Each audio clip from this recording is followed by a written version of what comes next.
Almakura làwa fẹ́ nípò alága àpapọ̀ ẹgbẹ́ òṣèlú APC o. Àwọn èèyàn àárín gbùngbùn Àríwá sọ̀rọ̀ sókè.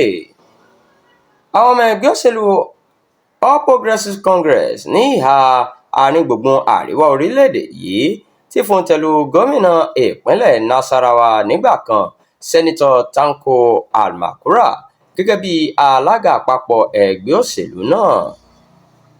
Nínú àtẹ̀jáde kan tí wọ́n fi síta láìpẹ́ yìí ni alága wọn Alhaji Saleh Sasaga ti sọ pé gbogbo àwọn làwọn fẹnu kò láti ti ọkùnrin olóṣèlú tó dáńtọ́ náà síwájú fún ipò ńlá yìí. Gẹ́gẹ́ bí wọ́n ṣe wí, ipò alága àpapọ̀ ẹgbẹ́ APC gbọ́dọ̀ padà sí àárín gbùngbùn Àríwá gẹ́gẹ́ bí àlàkalẹ̀ tó ti wà nínú ẹgbẹ́ náà. Tanko sì jẹ́ olóṣèlú tó ní ọgbọ́n àti ìrírí láti tukọ̀ ẹgbẹ́ náà.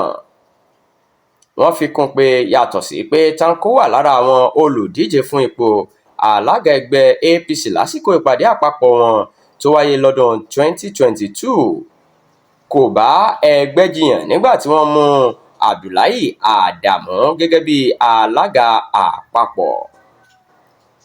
Àwọn èèyàn tẹ̀síwájú pé ẹni tó fẹ́ràn ẹgbẹ́ òṣèlú APC àti ààrẹ Bọ́lá Ahmed Tinubu láì fi pamọ́ ní Almakura. Ìrírí rẹ̀ nínú òṣèlú láti bí 50 ọdún sẹ́yìn mú kó tayọ ẹnikẹ́ni tó bá fẹ́ sọ pé òun yóò du ipò náà báyìí.